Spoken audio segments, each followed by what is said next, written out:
Твоей не очень благочестивой, простите. Так, Намам Вишнупадая, Кришна Приштая, Буталея, Шиматы Бхактивиданта с вами, Найтинамине. Намастая Сарасвати Деви Гауравани Прачарине. Нирвишеша Шуньявади, Паштятя Деша Тарине.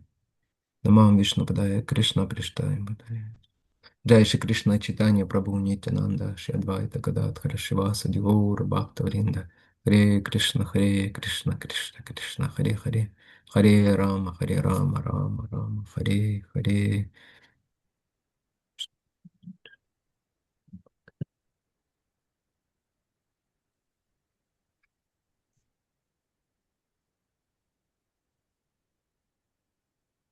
В прошлый раз мы закончили на обсуждении темы свобода воли и предопределенность. წინაჯერზე ჩვენ დავასრულეთ თემა, რომელიც არის არჩევანის თავისუფლება და განსაზღვრულობა. Насколько душа свободна, насколько все предопределено. რამდენად თავისუფალია სული და რამდენად განსაზღვრულია ყველაფერი. Я попросил вас вспомнить, может быть, или поразмышлять над тем, а, как, м, почему все-таки даже в своих желаниях здесь мы не свободны. მე ვთხოვე თქვენო გეფიქრათ და ასე ვთქვათ, გაგეანალიზებინათ თუ რატომ არ ვართ თავისუფლები, თუნდაც საკუთარ სურვილებშიც კი. Хотя кажется, что вроде бы я могу, по крайней мере, думать и желать то, что я хочу. მიუხედავად იმისა, რომ გვეჩვენება ჩვენ თითქოს და შეგვიძლია ვიფიქრო და ვისურვო ის, რაც სურს. Да и многие вещи делать, которые я хочу и как хочу, да. და ბევრი რამის გაკეთება შემიძლია ისე, როგორც მე მინდა, როგორც მინდა. Может быть, кто-то из вас подумал, можете потом, не сейчас, наверное, но можно потом записать это будет, прислать мне. იქნებ რომელიმე თქვენგანმა იფიქრა ამის შესახებ და მე შეგიძლიათ თუ ჩაწეროთ ეს და გადმომიგზავნოთ. Мы говорили о том, что вот это представление о том, что я полностью свободен, так же как представление, что все полностью предопределено, оно не является истинным. და ჩვენ საუბრობთ ასევე იმის შესახებ, რომ მე სულად თავისუფალი ვარ და ასევე სულად განსაზღვრულია ყველაფერი, ეს არ არის ჭეშმარიტი. И они оба этих представления порождают очень много нежелательных последствий. და ეს ორივე სურვილი ბადებს საკმაოდ ბევრ არასასურველ შედეგს. Если я свободен, то, соответственно, я могу делать, что хочу, то и ворочу, да? Что თუ хочу, то მე и делаю. თავისუფal თუ მე თავისუფალი ვარ სულად, მაშინ რასაც მინდა, იმას ვაკეთებ. М. Слишком сильно полагаться на себя. ძალიან ძლიერ დაეყო საკუთარ თავს. Что большинство людей здесь, в принципе, делает. რასაც ამ სამყაროში უმეტესობა ადამიანი ესეც აკეთებს. Вот. Но представление о том, что все предопределено, оно тоже неблагоприятно. მაგრამ წარმოდგენა იმისი, რომ ყველაფერი უკვე განსაზღვრულია, ესეც არ არის სასიკეთო. В этом случае человек, он просто скидывает с себя всю ответственность, складывает, чего ничего, я не мог по-другому, все ამ предопределено. შემთხვევაში ამ შემთხვევაში ადამიანი საკუთარი მხრებიდან იხსნის პასუხისმგებლობას და როგორც ხდება, ისე ხდება, მე არ შემეძლო არაფრის შეცვლა. Это заставляет думать также о Господе, как о том, кто пристрастен. ეს ასევე გაიძულებს ადამიანს იფიქროს უფალზე, როგორც ის პიროვნება, რომელიც მიკერძოებულია. Там у него есть свои любимчики, и есть свои, как это сказать, те, кого он не любит. რომ მას ყავს თავისი გამორჩეული საყვარელი პიროვნებები და ყავს ისინი, ვინც არ უყვარს. Вот, и я среди них, и поэтому я обижен на него. და მე ვარ მათ шорис და ამიტომაც განაწყენებული ვარ მასზე. Ну, и плюс еще оно дает человеку обоснование, почему не нужно предаваться. და ასევე ეს აძლევს ადამიანს იმას, რის გამოც არ უნდა მიენდო უფალს. По крайней мере, почему не нужно для этого усилия прикладывать. როგორც მინიმუმ რატო არ არის საჭირო ამისათი რატო არ არის საჭირო რომ ძალისხმევა ჩავდო. Такие люди иногда говорят, ну, когда Кришна захочет, тогда я предамся. Я же не ესეთი могу предаться ადამიანები сам. ესეთი ადამიანები ამბობენ, რომ როდესაც კრიშნას მოუნდება, იმ მაშინ მიუნდები, მივენდობი. Да, и такое понимание, как, конечно, оно не соответствует бхакти, любви, поскольку любовь всегда основана на свободном выборе души. და ესეთი გაგება, რა თქმა უნდა, არ შეესაბამება ბhaktis სიყვარულს, იმიტომ რომ ბhakti არის სული სიყვარული. Поэтому, как всегда, истина где-то посередине. ამიტომაც, როგორც ყოველთვის, ჭეშმარიტება არის სადღაც შუაში. Ну, не совсем посередине, конечно. რა თქმა უნდა, თრად შუაში არ არის. Все-таки мы больше не свободны, чем свободны. ყოველში მაინც ჩვენ М. უფრო არ ვართ თავისუფლები, ვიდრე თავისუფლები ვართ. Но очень хорошая аналогия– это аналогия с самолетом. მაგრამ ძალიან კარგი ანალოგია არის ანალოგია, რომელიც თვითმფრინავლზეა. Все же летали самолетами, да? ყველას ხო გიფრენიათ თვითმფრინავით. Самолетами Аэрофлота или Georgian Airlines აეროფლოტის ან Georgian Airlines-ის თვითმფრინავით. или еще какими-то. Вот. Тот, кто садится в самолет, есть ли у него свобода? ის, ვინც ჯდება თვითმფრინავში, აქვს თუ არა მას არჩევანის თავისუფლება? М? Есть или нет? Какой-то есть, есть. Какой-то есть. Есть, Осторожные, есть, есть. осторожные. Если у него есть парашют, конечно, у него есть свобода выбора. Свобода. Какая у него свобода в самолете? Если у него есть парашют, Парашюта? При чем тут парашют? Есть свобода выбора, как вести себя с окружающими людьми. Да, в определенных границах, да?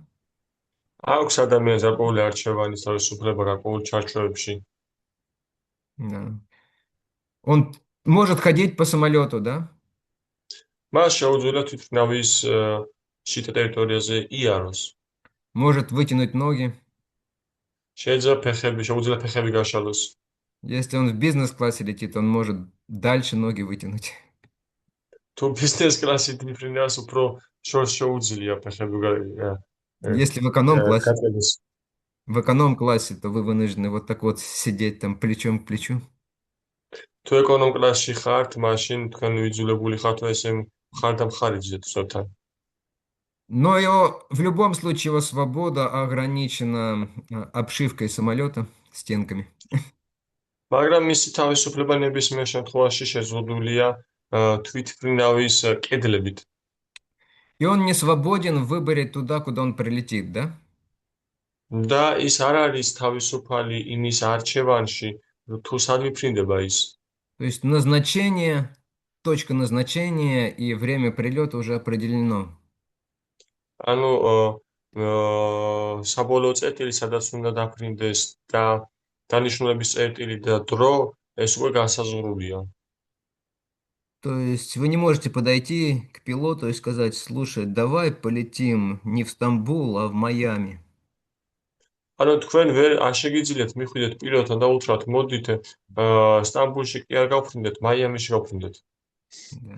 Нет, вы купили билет до Стамбула, вот сколько заплатили, куда сели, туда и прилетите, да? არა, თქვენ სტამბულამდე იყიდეთ ბილეთი და ამდენიც გადაიხადეთ, იქ მიფრინდებით. Выбор можно было делать раньше, да? არჩევანი შეგეძლოთ ადრე გაეკეთებინათ. Может быть, я не хотел бы получить вот это вот тело, вечно болеющее, да, с кривым позвоночником. იქნებოდა მე არ მსურდა რომ მიმეღო ესეთი სხეული ავადმყოფი და ასე ვთქვათ დეფორმირებული ხერხემლით. Я не могу сказать, Кришна, слушай, давай по-другому.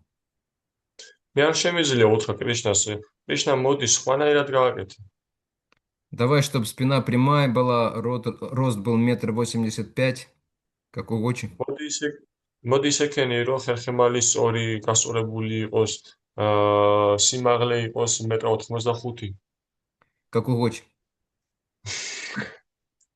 Переводи до конца. როგორც გაჩვენს.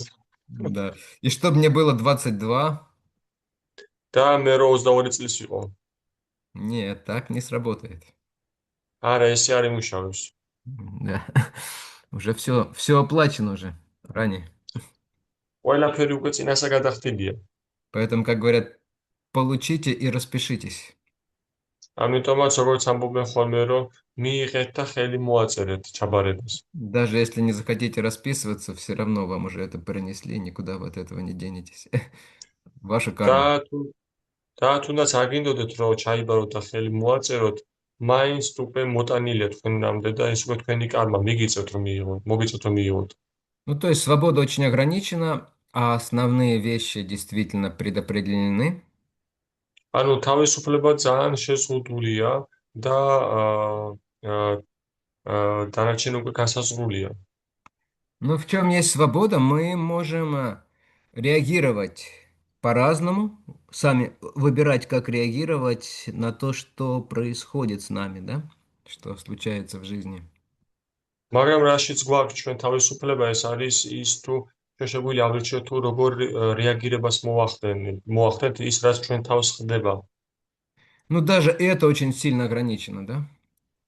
მაგრამ ესაც კი ძალიან ძლიერ არის შეზღუდული. Потому что реакции людей на определенные события, они очень сильно предсказуемы, да? იმიტომ რომ ადამიანების რეაქციები გარკვეულ სიტუაციებზე ძალიან გამოცნობადია. Уже легко предвидеть, вот сейчас человек начнет возмущаться. უკვე მარტივია რომ წინასა განსაზღვრო აი ახლა ადამიანი დაიწყებს აღერბდება. Вот сейчас вот в такой ситуации он расстроится, в такой ситуации будет прыгать и хлопать в ладоши. აი ესეთ სიტუაციაში იმედგაცრუებული იქნება, ესეთ სიტუაციაში ის ხტუნვას დაიწყებს და ტაშის დაკვრას. Редко кто ведет себя нестандартно, да? იშვიათია ვინც არასტანდარტულად იქცევა, ხო? Ну, даже нестандартное поведение человека, оно тоже, как правило, предопределено. У него просто нестандартная карма. და თვითონ არასტანდარტული იქცევაც ადამიანში, ესაც განსაზღვრულია პრინციპში და გამოცნობადია, რომ მას არასტანდარტული კარმა აქვს. По-настоящему свободу выбора, по крайней мере, в том, как реагировать на события, имеет только человек с духовным сознанием. და სინამდვილეში არჩევანის თავისუფლება, რომელიც ცხოვრებაშიც არ არის განსაზღვრული დიდწილად და მეცხოვრებაც არ არის დიდწილად განსაზღვრული, ეს არის ნამდვილად სულიად ღრმა პიროვნება. Да, то есть насколько человек развил в себе преданность Богу и насколько он освободился от влияния Майи, настолько у него проявится и свобода. რამდენადაც ადამიანი თავისუფალია კარმისგან, რამდენადაც გაშვებული ყავს მაიას თავისი კლანჭებიდან, იმდენად გააჩნია მას არჩევანის თავისუფლება. Вот это то, что основные вещи, которые мы должны понимать. და ეს არის ის ძირითადი რაღაცები, რაც უნდა გვესმოდეს. Бхакти делает нас по-настоящему свободными. და ბхакти ხდის ჩვენ ნამდვილად ჭეშმარიტად თავისუფალს. Поэтому Шрила Прабхупада называл регулирующие принципы, которые мы следуем, регулирующими принципами свободы. ამიტომაც მარეგულირებელ პრინციპები, რომელსაც ჩვენ მივყვებით, Шрила Прабхупада ეძახდა თავისუფლების მარეგულირებელ პრინციპებს. Хотя материальным сознанием они воспринимаются как запрещающие принципы, да? Или иногда заставляющие, да? მიუხედავად ამისა, მატერიალურ ცნობიერებაში ის აღიქმება როგორც თავისუფლების შემზღუდველი პრინციპები, ან ხანდახან პრინციპი, რომელიც ხანდახან უშვებს თავისუფლებას. Но на самом деле они позволяют человеку стать выше материальных чувств и ума, выше их требований. და სინამდვილეში ადამიანს ის ხდის მატერიალური ცნობიერების, ჭკუის და გზნობებზე მაღლა რომ დადგეს. А это как раз основа для свободы настоящей в этом мире. და ეს არის სინამდვილეში ნამდვილი საფუძველი ამ სამყაროში თავისუფლებისა. Помню, президент храма, в котором я жил в середине 90-х, მე მახსოვს ტაძრის პრეზიდენტი, რომელშიც მე ვცხოვრობდი 90-იანების შუა პერიოდში.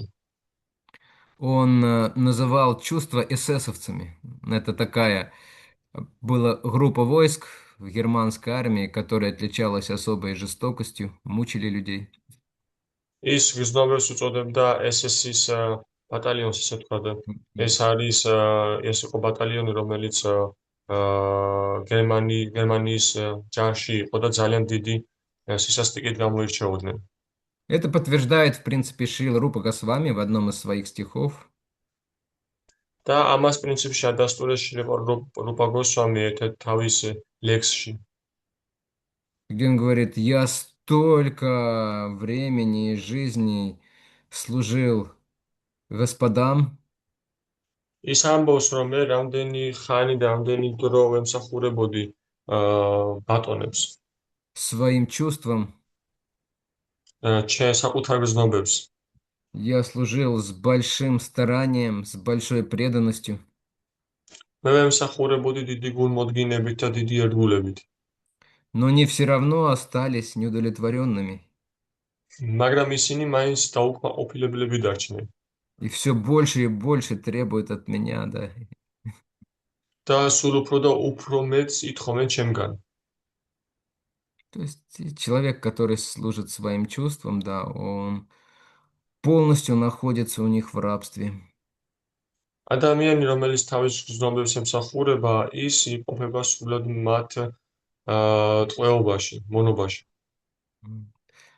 Так же, как мы знаем, какой-нибудь наркоман или алкоголик, который очень сильно привязан к этим веществам.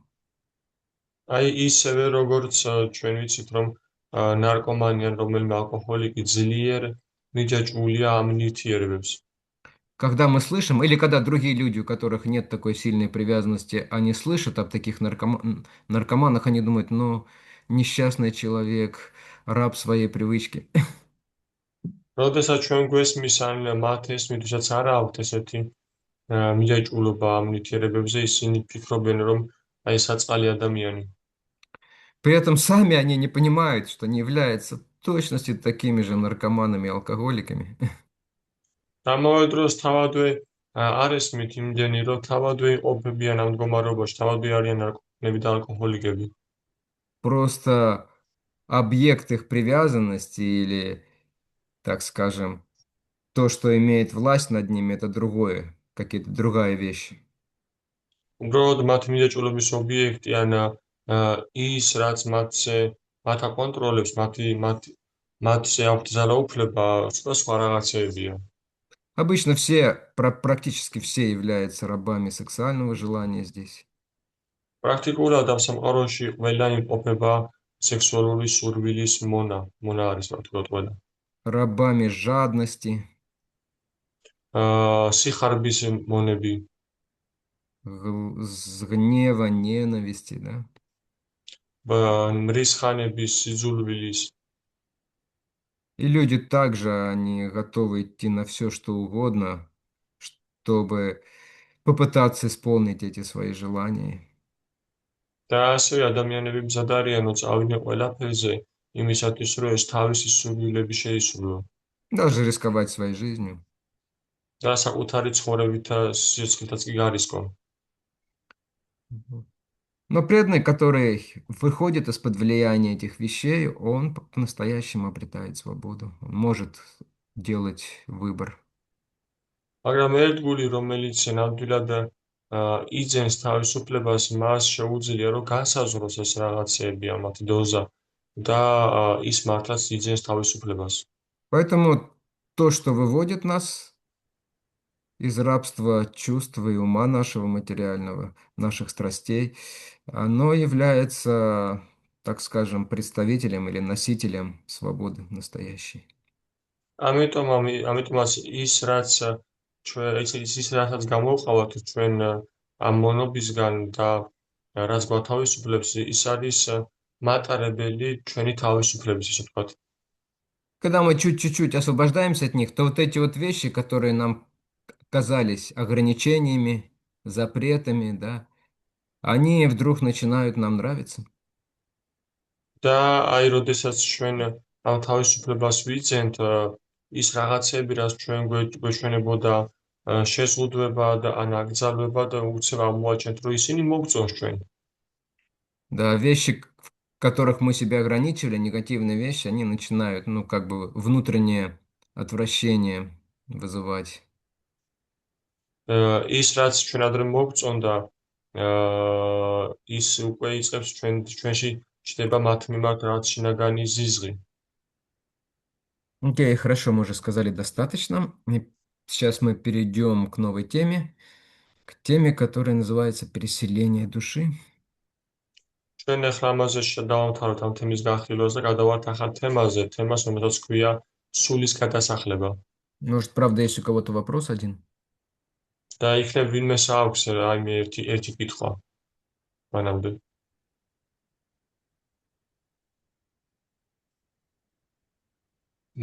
Можно? Да. Вы сказали, что преданный, который обретает свободу, у него появляется такое внутреннее чувство отвращения. У меня вопрос получается такой, что не знаю, что преданный пытается все занять в служении как-то, да? Разные вещи, разные привязанности. И как преданный может занять то, что, к чему он испытывает отвращение, вот это мне интересно. Угу. Теперь скажи на მე картуле. კითხვა მაქვს, ვახშრაფ გავუსვა ხაზი, რომ ერთგულებას თავისუფლებას იძენს, ის მას შინაგანად ზიზღი უჩნდება იმ რაღაც მიმართ, რა ის მიმართაც ადრე გემოქონდა და ჩემი კითხვა მდგომარეობს შემდეგში, რომ ჩვენ ცოტა ერთგულის ცდილობს დაასახმოს ყველაფერი მსახურებაში და როგორ შეუძლია მას, როგორ შეიძლება ის დაასახმოს ის რაღაც, რის გამოც ზიზღი აქვს. ეს არის ჩემი Во-первых, კითხვა. нужно быть осторожным с тем, чтобы все пытаться занять в преданном служении. პირველ რიგში უნდა ვიყოთ ძალიან ფრთხილები, რომ ვცადოთ ყველაფრის დასაქმება ქრიშ ასახურებაში. Потому что многие из этих вещей могут нас занять в чем-то другом. იმიტომ რომ ბევრ ამ რაღაცას შეუძლია რომ ჩვენ დაგვასაქმოს სხვა რაღაცაში. Помню, когда некоторые молодые брамачари, они особенно рьяно проповедовали молодым девушкам, ну, книги მე распространяли. მახსოვს რომ ახალგაზრდა ენთუზიაზმით სავსე ბრაჰმაჩარები ძალიან დიდი ენთუზიაზმით უქადაგებდნენ ხოლმე მათაჯებს. И говорили, я ახალგაზრდა უგებს. исключительное сострадание, чтобы вдохновить на преданное служение обусловленные души. ისინი ამბობდნენ ხას უსწავდნენ რომ ეს ჩემი დიდი მოწყალებით ესო დიდი გულმოწყალებით ესე თქვა და უქადაგე მათ იმისათვის რომ გათავისუფლდეს განპირობებული სულები. Но это иногда заканчивалось тем, что он сам заканчивал преданное служение. მაგრამ ეს ხანდახან ისე თავდებოდა რომ თავად დაამთავრებდა ერთ გულმსახურებას. То есть мы сильно ограничены сейчас в том, что мы можем занять. Вот. ანუ ჩვენ ძლიერ ვართ შეზღუდულები იმაში თუ რისი დასაქმებაში გვიძლია ჩვენ ახლა. И нам нужно быть особенно осторожным с тем, к чему мы привязаны. და ჩვენ უნდა ვიყოთ განსაკუთრებით ფრთხილები იმასთან მიმართებაში, რაზეც მიდაჭულები ვართ ახლა. И также обратная сторона привязанности – это отвращение, да, или ненависть, так скажем. და ასევე მეორე მხარე მიდაჭულობის არის ეს არის ზიზღი ან სიძულვილი. Если начинающий преданный, он думает, эти материалисты проклятые, да, как я их не люблю. От них табаком пахнет, мясом. თუ დავწყები ერთგული ფიქრობს, რომ ეს მატერიალისტები როგორ არ მიყვარს მე ისინი მათ თამბაქოს და ხორცის სუნი აზდით. Грешники, да? ცოდვილები, ხო? То есть он не сможет общаться, он не сможет помочь этим людям из-за этого. ანუ ის ვერ შეძლებს რომ დაეხმაროს ამ ადამიანებს ამის გამო. Вот. Поэтому реально занимать что-то и связывать что-то с Кришной мы можем только те вещи, к которым тех вещи или личностей, к которым у нас нет не слишком сильной привязанности, да, не слишком сильного отвращения. ამიტომაც ნამდვილად შეგვიძლია მხოლოდ იმ რაღაცების დასაქმება კრიშნას ეთნოსახურებაში, М. რის მიმართაც არ გვაქვს ძლიერი მიაჭრულება და რის მიმართაც არ გვაქვს ძლიერი, ესე ვთქვათ, ზიზღ.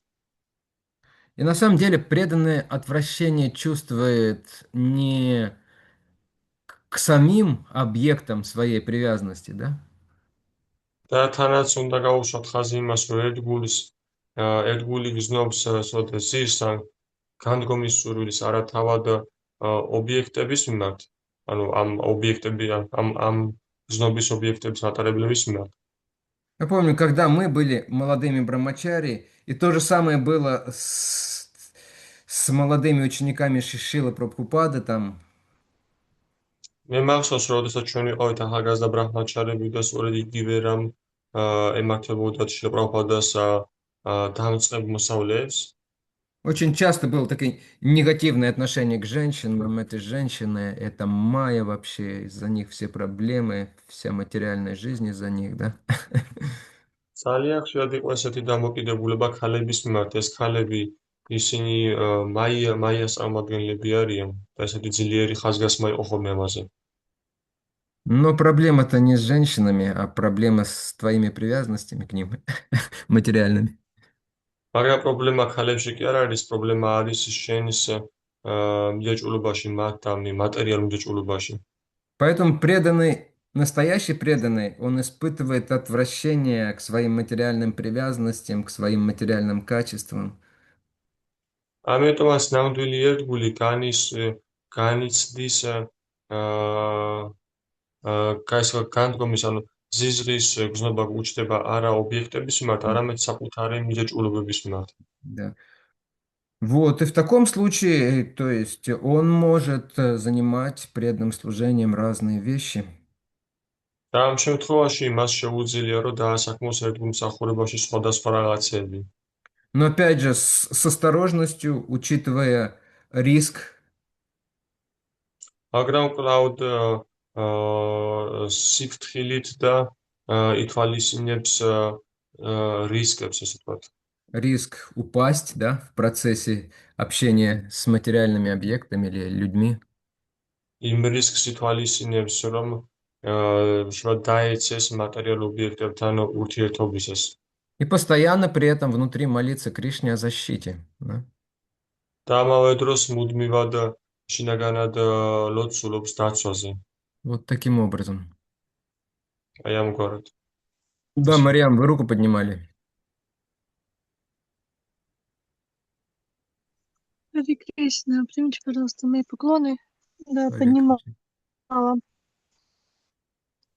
У меня вопрос касаемо того, что вы в прошлой лекции говорили про контроль чувств, в особенности про контроль языка, и что нам помогает или благодаря чему можем помочь себе больше контролировать свои чувства, привычки, образ жизни. Шарира Авидяджал. Доджандри это Хикал. Дживы Пеле. Вишая Сагареда. Махапрасада Говинда. Да, говорится, что контроль чувств нужно начинать с языка. Я переведу сначала на вопрос. Мгм. Мгм. მარიამი კითხულობს, რომ თქვენ ლექციის დროს ამბობდით ხაზგაუსით, რომ გზნობების კონტროლი უნდა დავიწყოთ ენით და როგორი მნიშვნელობა აქვს მაინც ენით დავიწყოთ და როგორ. და აქ შრაფუ ამბობს, რომ კი გზნობის კონტროლი იწყება და უნდა დავიწყოთ ენით, ანუ Атак Шри Кришна Намади. Атак Набавет. Севанмукhi. Атак Шри Кришна Намади. Надо же, забыл вторую строчку. Севанмук, ну, последний. Севанмукhi Хиджихвадо Сваямева Спурати, да, то есть нужно заниматься преданным служением, начиная с джихвы, с языка, да? Так нам советует. უნდა დავიწყოთ ერთგული მსახურებით დაკავება ენიდან, ანუ ენა უნდა დავასაქმოთ პირველ რიგში. А также Кришна на бавет грахи Индрия, да, то есть, чтобы очистить эти чувства, нужно занимать их в преданном служении, начиная с языка. То есть, и для этого две вещи, для этого мы повторяем Харе Кришна, Кришна, Кришна, Харе Харе. ამისათვის მოცემული გვაქვს ორი რამ ჩვენ ვიმეორებთ ჰარი კრიშნას, Повторяем Бхагаватам слова, Бхагавадгита. ვიმეორებთ ბაგავატამს, ბაგავატ გიტას სიტყვებს, Рассказываем другим о Кришне, да? უყვებით სხვაებს კრიშნას შესახებ И омываем вкусовые бугорки своего языка და ვაბანავებთ საკუთარი ენის გემოს აღქმელ ბუშტუკებს черенамритой, далом, халавой, обмазываем. ჩარნამრტათი ტალით და ხალავით. Мгм. И постепенно, то есть язык будет очищаться. და თანდათანობით ენა განიწმინდება. То есть, когда вам встретится, может быть, какая-то прежняя подруга, да, из материальной жизни, და როდესაც თქვენ შეიძლება შეგხვდეთ ასე ვთქვათ ძველი მეგობარი გოგო მატერიალური ცხოვრებიდან. вам уже не захочется с ней обсуждать разные типы юбок, თქვენ შეიძლება აღარ მოგინდეთ მასთან ერთად განიხილოთ სხვადასხვა ტიპის კაბები. вы, может, скажете, давай лучше о Саре поговорим. თქვენ შეიძლება უთხრათ რომ მოდი სარიზე ვისაუბროთ. Это уже более высокий уровень чистоты. ეს უკვე ბევრად მაღალი დონეა სისუფთავის. Да, то есть и прочие новости всякие там, да, эстрады и прочих вещей. და სხვადასხვა სახის ახალი ამბები ესტრადის და ესეთი მსგავსი. И когда вы почувствуете запах, не знаю, что вам нравилось, там, рыбного паштета или запеченной курицы, вы скажете вдруг, фу, какая гадость. და როდესაც თქვენ უცებ იგრძნოთ პაშტეტის ან შემწვარი თევზის სუნს, თქვენი იფიქრებთ რომ ფურასაზრობაა. Да, то есть вы это замечаете уже наверняка. Вот. Таким образом чувство очищается. Но начинать, да, факт, нужно с языка. და თქვენ ალბათ ამჩნევთ ამას თუ როგორ ხდება ეს ყველაფერი, მაგრამ დაწყება საჭიროა ენიდან. Харе Кришна. Идем дальше. Все, дальше у нас переселение души. შემდეგ ჩვენ გვაქვს სულის გადასახლების თემა. Все готовы переселяться? ყველა მზად ხართ რომ გადასახლდეთ. Ну, Прабу, вы что? Нам всего лишь 25, 30, 35. Еще рано. ბრavo, რას ამბობთ ჩვენ მხოლოდ 22, 25, 30 წლის ვართ, ჯერ ადრეა. Но люди в 75 и 85 не готовы переселяться обычно. მაგრამ როგორც წესი ადამიანები 85 და 90 წლის ასაკშიც არ არიან მზად გადასახლდნენ. Хотя держаться уже не за что. მიუხედავად იმისა, რომ ვერაფერს აღარ ჩაიჭდებიან. Только песок сыпется из тела. მხოლოდ ქვიშა ცვივა სხეულიდან. Но все равно люди сильно привязаны. მაგრამ ადამიანები მაინც ძლიერ არიან ჯიშულები. Поэтому нас выселяют обычно. ამიტომაც როგორც წესი ჩვენ მის გამო გვასახლებენ. С помощью силы, да? Душу выселяет из одного тела в другое. ძალის დახმარებით ერთი სხეულიდან მეორე სხეულში. Так что такое переселение души, реинкарнация, да? Это переход души из одного тела в другое во время смерти, да? Или чуть და позже. რა არის რეინკარნაცია, ან სულის გადასახლება ერთი სხეულიდან მეორე სხეულში? ეს არის სულის გადასვლა მეორე სხვა სხეულში. Вот, в принципе, для преданных, даже для начинающих, эта вещь известная. და პრინციპში ერთგულებისთვის უნდა დამწყები ერთგულებისთვის ეს რაღაცები ცნობილია. Принимаемая, то есть с ней преданные все согласны. და ერთგულები როდესაც იღებენ ამას, ისინი ყველა თანახმები არიან ამაზე. И интересно нам также знать, по каким законам это происходит. და ასევე საინტერესოა ჩვენთვის იმის ცოდნა თუ რა კანონების მიხედვით ხდება ეს. А для более серьезных преданных интересно, до каких пор это будет безобразие продолжаться. უფრო სერიოზული ერთგულებისთვის ეს საინტერესო უფრო ის არის თუ რამდენ ხანს გაგრძელდება ეს მსგავსობა. Итак, до каких пор душа будет переселяться из და тела в тело? რამდენ ხანს გააგრძელებს სული გადასახლება სხეულიდან სხეულში? Как вы думаете? როგორ ფიქრობთ?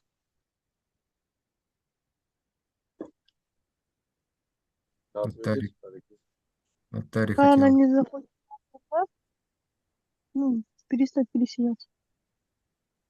Я не расслышал. Пока она сама не захочет перестать переселяться. Пока она не захочет. Вы хотите? სანამ თავად არ მოუნდება გადასახლება და თქვენ გინდათო? М? Хотите или Чё? нет? Хотите переселяться или хотите закончить? Закончить. Закончить. Хорошо. გინდათ რომ გადასახლეთ თუ გინდათ რომ დაამთავროთ, რომ დავამთავრო. Многие хотят, по крайней мере, начинающие преданные, закончить, но не получается. Почему? Вроде хотят. ბევრ სულსო დაასრულოს განსაკუთრებით დამწყებ ერთგულებს, მაგრამ არ გამოსდით. თქოს და უნდათ. Тари Прабhu хотел что-то сказать или нет? Ты уже не хотел? Да, я хотел добавить, сказать, что все зависит от наших желаний. Желание. От нашего выбора. Вас плохо слышно, к сожалению.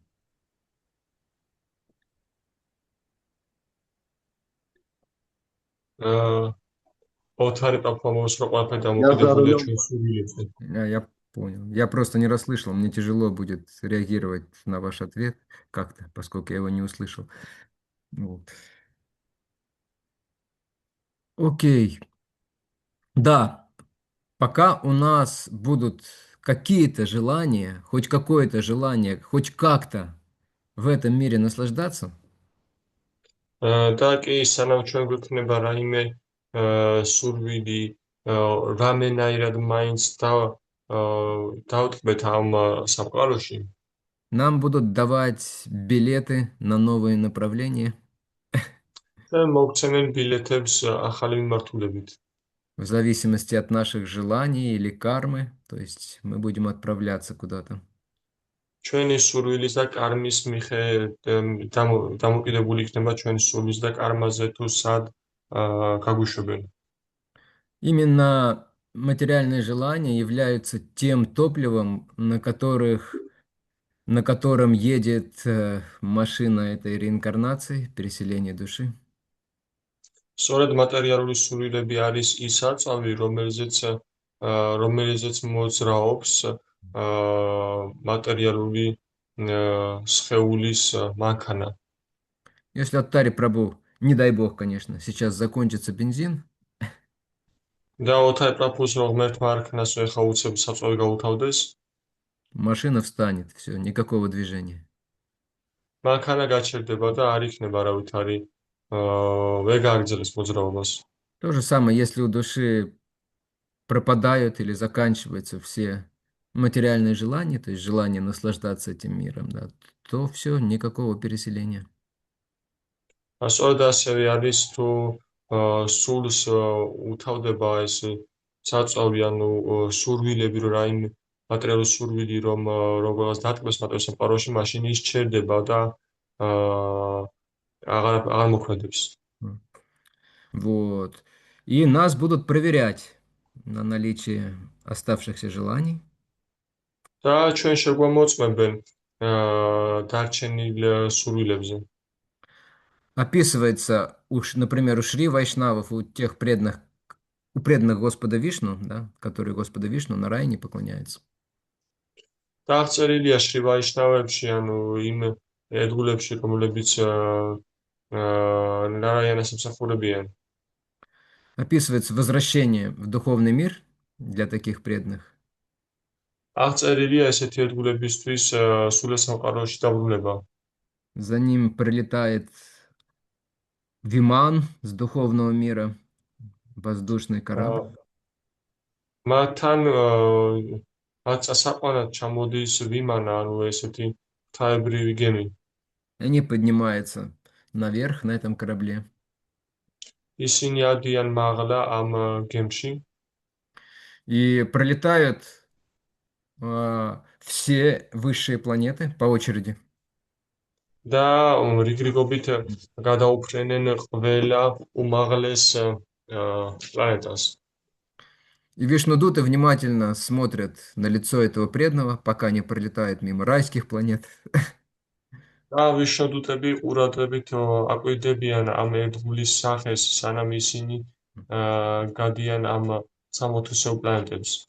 Если видят какое-то изменение в глазах, там глаза расширяются, да, или рот приоткрывается, თუ ხედავენ რაიმე ცვლილებას თვალებში, თუ თვალები უფართოვდება, ან პირი გაეღო, и спрашивают, хочешь на экскурсию? ეკითხებიან, გინდა ექსკურსიაზე წავიდეთ? Точишь. Мариам, хотите на Сваргалоку заехать посмотреть, да? Как там? მარიამ გაინტერესებს სვარგალოკაზე გაიაროთ ექსკურსიაზე, ნახოთ თუ როგორ არის იქ ყველაფერი მოწყობილი. Там такие гандхарвы вообще. იქ ისეთი განთავები არიან საერთოდ. Вот. Если преданный говорит, да, я бы посмотрел, და თუ ერთგული ამბობს, კი, მე ვნახავდი, то его там и оставляют. მაშინ მას იქვე ტოვებენ. Дальше другие планеты, там Махарлока, да, там Джаналока, Тапалока, Брамалока. შემდეგი პლანეტები მოდის ტაპალოკა, ბრაჰმალოკა. Если преданный уже ничего не цепляет, он с каменным лицом пролетает мимо этих планет, то тогда его подвозят к реке Вираджа. და თუ ერთგულზე არაფერი არ მოქმედებს და ის ესე ვთქვათ გადაუფრენს ამ ყველაფერს ისე ვთქვათ ქვის სახით, მაშინ მას მიყავთ მდინარე ვირაჯასთან, Которая протекает между духовным и материальным миром, разграничивает духовный мир от რომელიც материального, отделяет.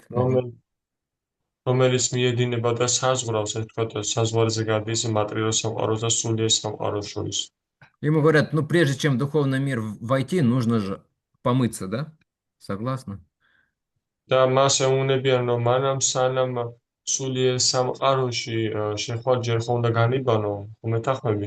В ведической культуре, чтобы войти в храм, нужно обязательно совершить омовение, одеть чистые одежды. ვედურ კულტურაში მანამ სანამ ტაძარში შეხვალთ, ყოველთვის უნდა განიბანო და ჩაიცვა სუფთა ტანსაცმელი. И преданный входит в эту реку и выходит из этой реки. და ერთგული შედის ამ მდინარეში და გამოდის ამ მდინარიდან В таком очень замечательном, красивом теле, ну прямо тело его мечты. ძალიან ესეთი ლამაზი და შესანიშნავი სხეული, უბრალოდ ეს სხეული მისი ოცნების სხეულია. Ему такое большое зеркало подносит. მას მიუტანენ ესეთ დიდ სარკეს. Ну как? აბა როგორია?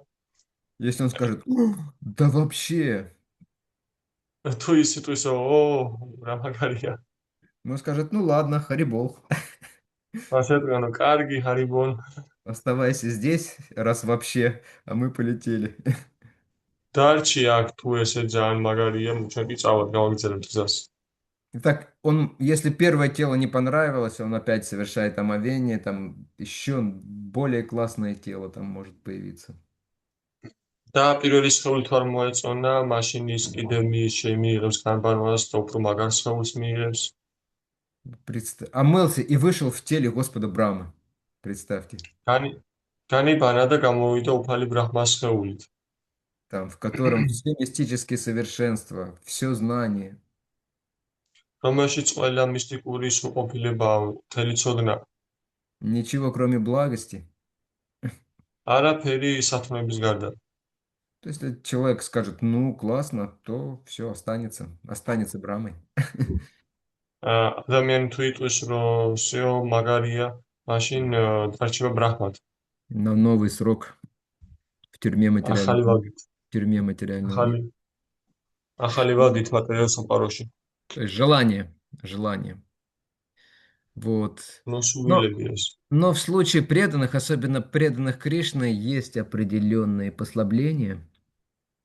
მაგრამ ერთგულების შემთხვევაში, განსაკუთრებით კრიშნას ერთგულების შემთხვევაში, არსებობს გარკვეული, ესე ვთქვათ, შემსუბუქებები. Все же слышали эти высказывания истории про Шрилу Прабхупаду, да? ყველას ხოსმენია ეს ისტორიები შიდა პრაბჰუპადას შესახებ. Когда Прабхупада сказал, чтобы вернуться в духовный мир, нужно полностью очиститься. როდესაც პრაბჰუპადამ თქვა, რომ იმისათვის, რომ დაბრუნდეს სულ ეს სამყაროში, სრულად უნდა გაიწმინდო. И он посмотрел на своих учеников და მან გადახედა თავის მოწაფეებს и Марьям, Матаджи Мария, Дина, Лука, они все сразу погрустнели. და მათაჯი მარიამი, ლუკა, დინა, მათ ეგრევე მოიწყინეს. М. Вот, и даже Аттари Прабху. ოთარე პრაბჰუმაც კი. М. Поэтому Прабхупада сказал, ну ладно, хорошо, но не полностью, но хотя бы на 95% нужно быть чистым. მაშინ პრაბჰუპადამ თქვა, რომ კარგი, ხო, სრულად არა, მაგრამ 90-95%, 99% მაინც უნდა განიწმინდოთ. Но все равно не сильно преданные вдохновились. მაგრამ მაინც და მაინც ძლიერ არ მოიმატათ სულისკვეთება ერთგულებს. Ну хорошо, 90, да? მაგრამ კარგი, ხო, 90. Все равно მაინც печаль, тоска. В конце концов, мы მაინც знаем, там მოწონილობა. Шрила Прабхупада сказал, ну тогда держитесь за кончик моего чадра, да, и все тогда заулыбались и закричали «Джая». მაშინ შეიძლება პრაბჰუპადამ თქვა, რომ ხო, კარგი, მაშინ ჩემი ჩადარის ბოლოს მოეჭიდეთ და ყველა დაბრუნდებით და მაშინ ყველამ დაიყვირა ჯაი. Вот. То есть, если немножко остается у преданного, то по милости чистого преданного его Кришна все равно может забрать. ანუ თუ ერთგულს რჩება მაინც რაღაც არის, რაც არ განისგანაც არ გაწმენდილა, მაგრამ ამ დროს წმინდა ერთგულის წყალობით შეუძლია მას დაბრუნება მაინც. Я помню, когда я только присоединился в начале 90-х, я услышал об одной матаджи молоденькой. მე მახსოვს, როდესაც მე სულ ახალი შემოერთებული ვიყავი მოძრაობას, მე მოვისმინე ერთი ახალგაზრდა მათაჯის შესახებ. Ей было всего лишь 19 или 20 лет. ის იყო 19-ის თუ 22 წლის დაახლოებით ეს. Но она как раз составляла тело от рака, у нее была лейкемия, рак крови. მაგრამ ის ამ დროს ტოვებდა სხეულს, მას ჰქონდა ლეიკემია. Вот. Она выполняла служение, по-моему, она для божеств одежды, что ли, шила, но какое-то служение божествам она любила делать, когда была здорова. როგორც მახსოვს, მას ის ასრულებდა მსახურებას, რომ ღვთაებების ასაცმელს კერავდა, როდესაც ჯანმრთელად იყო. Ее отправили во Вриндаван, чтобы она тело во Вриндаване оставила. ის გააგზავნეს ვრინდავანში, იმისათვის რომ ვრინდავანში დაეტოვებინა სხეული. Уже когда у нее были там последние дни, приехал ее духовный учитель, Индрадюмна Махарадж. და უკვე როდესაც მისი ბოლო დღეები იყო, მასთან იქ ჩავიდა მისი სულიერ მოძღვარი ინდრადიუმნა მაჰარაჯი. И он к ней приходил, вдохновлял ее, подбадривал. და ის მიდიოდა მასთან, მას სულისკვეთებას მატებდა, ამხნევებდა. И в какой-то момент из дней, когда он пришел, он увидел, что она очень грустная. და ერთ რაღაც მომენტში, როდესაც ის მივიდა მასთან, გაინახა, რომ ის ძალიან მოწყენილია. И он спросил, в чем дело, почему ты обеспокоена? და მან კითხა მას, თუ რაშია საქმე, რატომ ხარ ესე შეწუხებული? Он сказал, как я смогу вернуться в духовный мир, если у меня есть привязанность? მან იკითხა, რომ როგორ შეუძლია მე სულ სამყაროში დაბრუნება, თუ მე მიწაჭულობები მაქვს. И он спросил, какая у тебя привязанность? მან კითხა, რა მიწაჭულობა მაქვს? Он сказал, я очень люблю помидоры. მან უპასუხა, რომ მე ძალიან მიყვარს პომიდორები. Махараджа улыбнулся и сказал, не беспокойся, Кришна устроит тебе очень много помидоров в духовном мире. მაჰარაჯა გაიღიმა და უთხრა, რომ არ იღელო ამის გამო კრიშნა ძალიან ბევრ პომიდორს მოგიწურს სულიერ სამყაროში. Да, ее привязанность к помидорам не была духовной, понятное дело. კი, გასაგებია, რომ პომიდორებზე მიწაჭულობა არ არის სულიერი, Но это небольшая вещь, да, მაგრამ ეს არ არის დიდი რამ. которая особенно Господь Читания, на которую закроет глаза. Кто-то завис. Я завис? Похоже, я завис, да? Гуччи завис. Очень завис. Ой, у меня же я тоже не переключился, я могу зависнуть сам. Ну ладно. მე звонили просто. Ага, хорошо. Вот. То есть, или приводится другой пример, раньше, по крайней мере, но вы, наверное, не застали, Аттари, может быть, только раньше на улице были киоски с мороженым, я помню, в детстве. ან მოყავთ ხოლმე სხვა მაგალითი, მაგალითად შევა თქვენ ვერ მოესწარით, მაგრამ ადრე ქუჩებში იყო კიოსკები, სადაც ნაყინს ყიდიდნენ. И там обычно женщины такие уже в возрасте продавали мороженое. და როგორც წესი, იქ უკვე ესეთი ასაკიანი ქალბატონები ყიდნენ ნაყინს. И если там мальчик подходит, и он очень хочет мороженое, ну, видно по глазам, очень хочет мороженое. და იქ თუ მიდის პატარა ბიჭუნა და თვალებზე ეტყობა, რომ ძალიან სურს ნაყინი, И он протягивает деньги, там, 15 копеек. და ის უწუდის ფულს 15 თეთრს, Да, тетри. По-грузински. А мороженое стоило 20, допустим. და ნაყინი თქვა დაღირდა 20. 20, да. Самый дешевый, помню, фруктовый, по-моему, 10 копеек стоил. მე როგორც მახსოვს, ყველაზე იაფიანი, ანუ ხილის ნაყინი 15 10 ღირდა. А пломбир и сливочный, по-моему, по 20. ამბილი კი ნაღებით 20 მეტი. Если он такой искренний, он хочет, но не хватает 5 копеек, то эта женщина ладно, я сама доложу из своего кошелька и дает ему мороженое. და ის თუ გულწრფელი იყო ეს ბიჭუნა და ძალიან სურდა და არ ყოფნიდა, მაშინ ეს ქალბატონი ეტყოდა, რომ კარგი არა უშავს და თვითონ ამატებდა თავის ჯიბიდან ამ ფულს. Так действует чистый преданный, когда он видит в преданном какое-то очень сильное желание, но видит, что ему чуть-чуть не хватает немного, да, он говорит, окей, я устрою все. და ესე მოქმედებს წმინდა ერთგული, როდესაც ის ხედავს, რომ მას ძალიან ძლიერ სულიერ სამყაროში დაბრუნება, სულიერ სამყაროში ან გული მსახურება, მაშინ ის ამბობს, რომ კარგი არა უშავს, მე დავამატებ, რაც აკლდება. Но это что касается преданных, а вот что касается обычной ситуации, ეს რაც შეეხება ერთგულებს, მაგრამ რაც შეეხება ჩვეულებრივ სიტუაციას, куда попадает душа, как происходит этот процесс, это все описывается в Писаниях. სად ხდება სული და რა ხდება ამ შემთხვევებში, ეს ყველაფერი აღწერილია წმინდა წერილებში. В Бхагавад-гите Кришна говорит в 8 главе «Ям ям вапи смарам бавам тяджантянте калеварам садат отбавя». Что-то мне сегодня с памятью. «Ям ям вапи смарам бавам тяджантянте калеварам». Вот это да. Даже такие стихи забываю. Садат от бава бавитаха. Сейчас я открою этот стих, простите.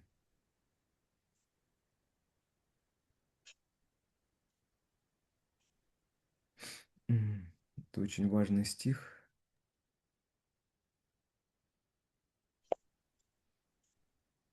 Вот.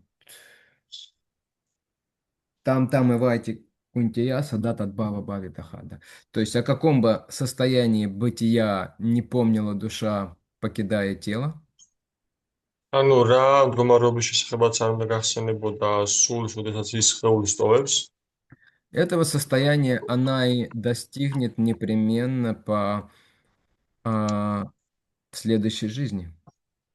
სწორედ ამ მდგომარეობას მიაღწევს უეჭველად შემდეგ ცხოვრებაში. То есть, что будет в сознании души перед уходом из тела? С того ანუ начнется.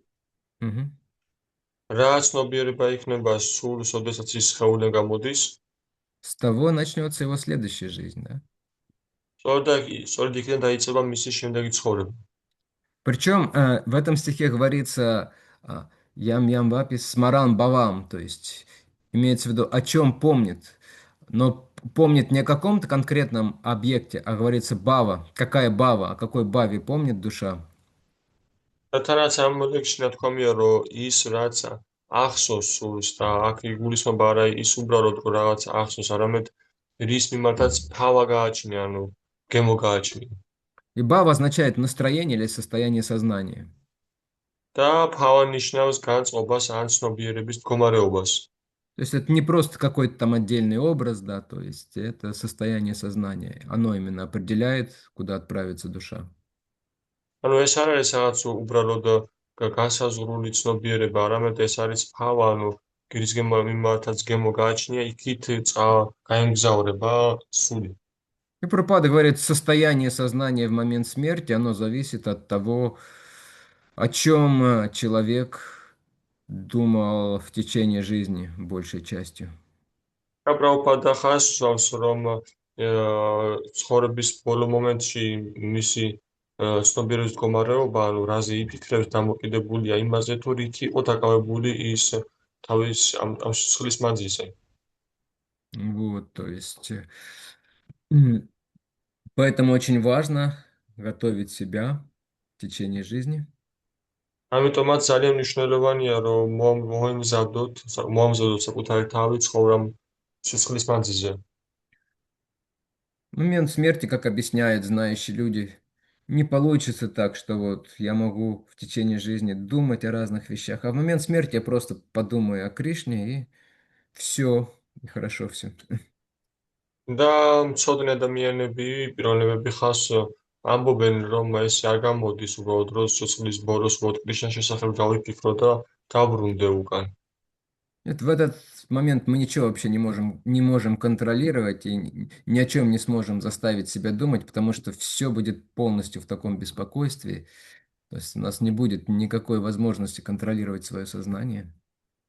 ანუ ესეთ მომენტში ჩვენ არ შეგვიძლია რომ რაიმე ვაკონტროლოთ და რაღაცისკენ მიმართოთ და ამ დროს ყველაფერი ესეთ ძალიან აღელვებულ მდგომარეობაშია.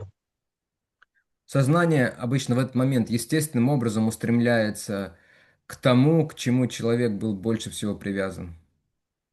და ჩვეულებრისამებრ ცნობიერება ამ დროს იქითკენ მიიმართება მიისწრაფვის, რაზეც იყო მდეჭვული ადამიანი ჩვეულებრივ სიტუაციაში. Вот, и поэтому очень важно развивать себе привязанность к Кришне, к сознанию Кришны. ამიტომაც ძალიან მნიშვნელოვანია, რომ განვივითაროთ კრიშნას მიმართ მიჯაჭვურობა, კრიშნას ცნობიერება. Мгм.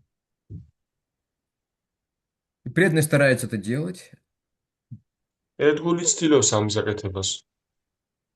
но если иногда преданный все равно не может вспомнить о Кришне или о чем-то духовном в момент оставления тела, და თუ რაღაც მომენტში ერთგული ვერ შეძლებს რომ კრიშნას შესახებ გაიხსენოს, ანუ სხეულის დატოვების მომენტში, но он очень искренне старался в течение жизни, მაგრამ ის ძალიან ძლიერ ცდილობდა და გულწრფელად ცდილობდა ცხოვრების მანძილზე, то Кришна, как он сказал, отвечая на вопрос одного своего преданного, და შენი კრიშნა, როგორც თავად თქვა, როდესაც თავისი ერთგულის კითხვას პასუხს სცემდა, то преданные его звали Канчипурна, и он был современником Рамануджачари, და ამ ერთგულს ერქვა კანჩიპურნა და ის იყო რამანუჯა აჩარიას თანამედროვე თქოთ. Вот. Он служил, не то что служил, у него было служение, да, у него было служение, он обычно омахивал божество Господа Вишну და веером. მას ჰქონდა ესეთი მსახურება, რომ ის უნიავებდა მარაოთი, ესე თქვა, უფალ ვიშნუს. И он был ხამარ. настолько возвышенным, что Господь с ним разговаривал. И это знали другие люди. და ის იმდენად ამაღლებული იყო, რომ უფალი მას ესაუბრებოდა და ეს იცოდნენ სხვამა. Вот. Нам не нужно этому подражать. ჩვენ არ უნდა მიბაძოთ ამას. Если кто-то начнет разговаривать у нас с божествами, то, скорее всего, его попросят из храма выйти. თუ ვინმე დაუწყებს ჩვენს ღვთაებებს, ღვთაებთან დაიწყებს სიარულს, დიდი საბათობით მას თხოვენ, რომ ტაძარი დატოვოს. И однажды, ну, это преданный был он очень возвышенным, и однажды он спросил у Господа, он сказал: Господь, а что, если твой преданный не вспомнит тебя в момент смерти? და ეს ერთგული ძალიან ამაღლებული იყო და მან კითხვა დაუსვა უფალს, რომ უფალო, და რა მოხდება იმ შემთხვევაში, თუ შენი ერთგული ვერ შეძლებს სიკვდილის დროს შენს გახსენებას? Сказал: тогда я сам вспомню о нем, о своем უფალო искреннем преданном. პასუხა, რომ რა მაშინ მე თავად გავიხსენებ მას, ჩემს გულწრფელ ერთგულს. Поэтому для преданного просто главное служить и стараться развивать отношения с Господом. ამიტომაც ერთგულისთვის მნიშვნელოვანია, რომ უბრალოდ ემსახუროს და განივითაროს ურთიერთობა უფალთან. А в остальном преданный он полагается на Господа, на Его და милость. დანარჩენში უფალი უბრალოდ ერგნობა უფალს მის წყალობაზე. Иногда духовное сознание, это даже в Бхагавад-гите есть стих, оно может проявиться непосредственно перед оставлением тела, то есть в последние моменты. და ხანდახან სულიერი ცნობიერება შეიძლება გამომჟღავდეს სიკვდილის დროს ბოლო მომენტში, ეს ბაგავად-გიტაში აღწერილი. То есть вот это вот нужное бхава преданного, оно проявляется вдруг, все остальное уходит из сознания преданного, по милости Господа. ანუ ეს ფავა, ეს ერთგულის ცნობიერება საჭირო დროს ის ვლინდება და მიდის ყველაფერ მატერიალური ერთგულის ცხოვრებიდან, ცნობიერებიდან. И мы знаем, что душа потом после оставления тела, оно получает следующее назначение, распределение. Это решает высшие силы. და ჩვენ ვიცით, რომ სული, როდესაც სხეულს ტოვებს, ის იღებს სხვა სხეულს, უფრო უმაღლეს სხეულს და მას შესაბამის схеულს, როგორი ცხოვრებითა ცხოვრობდა და მას განსაზღვრავენ ზემდგომი ძალები. Представители сверхдуши. ზესულის წარმომადგენლები. Если человек грешил, то он падает в круговорот самсары, идет в низшие формы жизни, может сначала попасть в ад. თუ ადამიანი ცოდვილი იყო და ცოდავდა, მაშინ მისი ცნობიერება ისეცემა ქვემდგო პლანეტებზე ჯოჯოხეთში.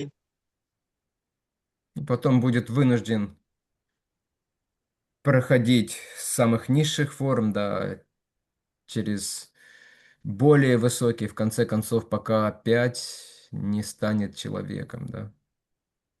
და შემდეგ ის იძულებული იქნება, რომ აი ეს სამსარას წრე თავიდან დაიწყოს და განიაროს უდაბლეს პლანეტებიდან უმაღლეს პლანეტებამდე, სანამ ის არ მიიღებს ისევ ადამიანის სხეულს. Вот. В третьей песне Шримад Бхагаватам описывается, что душа молится, находясь внутри у мамы. და შრიმად ბაგავატამის მესამე სიმღერაში აღწერილია, რომ სული ლოცულობს, როდესაც დედის საშურისნოში ყოფება. Молится о том, чтобы стать преданным, чтобы не забыть Господа, чтобы не пасть жертвой Майи. ლოცულობს იმაზე, რომ იყო და გახდეს უფლის ერთგული, იმისათვის, რომ არ დაავიწყდეს უფალი და არ გახდეს მაიას მსხვერპლი. Но это только относится к благочестивым душам, то есть к тем душам, у которых много благочестия, кто в прошлой жизни занимались благочестивой деятельностью, вот у них есть эта способность возносить эти молитвы. და ეს მიესადაგება მხოლოდ ძალიან ამაღლებულ კეთილშობილ სულებს, რომლებსაც დაგროვებული აქვს წინა ცხოვრებიდან კეთილშობილება, მხოლოდ მათ შეუძლიათ ეს ლოცვა. Обычные души нет, они не помнят, они в таком состоянии, как и сказать, очень томастичном состоянии сознания находятся. და ჩვეულებრივი სულები მაგალ წესი მათ არ ახსოვთ და ესე არ იქცევიან, არ ლოცულობენ, როგორც წესი ისინი ძალიან ტამასურ ცნობიერებაში არიან ამ დროს.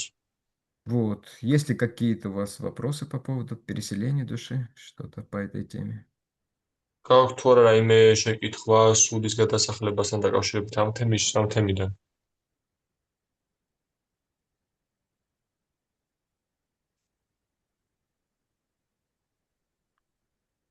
Да, да.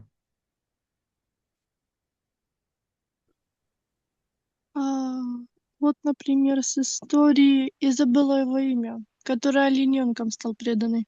Угу. Джада Барата. Вернее, Махараджа Барата. Да, да. Почему так происходит? Я эту историю не читала, возможно, потом и не знаю ответа. Почему так происходит, что даже преданные могут вернуться в телах животных? Ну, хотя он был как жив. მარიამ მიკითხავს სვავს, რომ აი მე ისტორიას დაყნობით, რომელიც არის მაჰარაჯა ფარატას შესახებ, სადაც მან მიიღო ირმის სხეული და რატომ ხდება ესე, რომ ერთგულიც კი ხანდახან იღებს ცხოველის სხეულს. Эта история приводится для того, чтобы преподать урок всем преданным. ეს ისტორია მოყვანილია იმისათვის, რომ გაკვეთილი უჩვენოს გაკვეთილი ყველა ერთგულს. Насколько мы должны быть бдительны и осторожны, занимаясь бхакти. რამდენად ყურადღებიანები და ფრთხილები უნდა ვიყოთ, როდესაც ბhakti ვართ დაკავებული. Избегая даже небольших привязанностей к чему-то материальному. თავი უნდა ვარიდოთ თუნდაც პატარა მძეჭულებებსაც კი, როდესაც ბhakti ვკავდებით. Потому что очень легко можно упасть, да, и родиться даже, как мы видим, не в человеческом теле. იმიტომ რომ ძალიან მარტივად შეგვიძლია რომ დავეცოთ და მოხდეთ არა ადამიანურ ისეთ სხეულში, რომელიც არ არის ადამიანის. У Махараджи Барата было очень возвышенное сознание, он был на высших уровнях преданного служения. მაჰარაჯა ფარატას ჰქონდა ძალიან ამაღლებული ცნობიერება და ის იყოფებოდა ერთგული მსახურების უმაღლეს დონეზე. Но даже он пал, мы видим. მაგრამ ისიც კი დაეცა, ჩვენ ამას ვხედავთ. Хотя он пал не так, как другие, даже родившись в теле оленя, он сохранил сознание возвышенное. მიუხედავად ამისა, ის არ დაცემულა, როგორც სხვები და თუნდაც ირმის სხეულში მოხვედრილი იყო, მან მაინც შეინარჩუნა უმაღლესი ცნობიერება. У него осталось сознание очень возвышенного преданного, у него не было сознанием такого глупого, невежественного животного. ის დარჩა ძალიან ამაღლებული ერთგულის ცნობიერებით დარჩა, ამას არ ჰქონდა ესეთი სულელი ცხოველის ცნობიერება. Например, как раз он очень наглядный, потому что он в какой-то момент, его сознание полностью было поглощено этим олененком.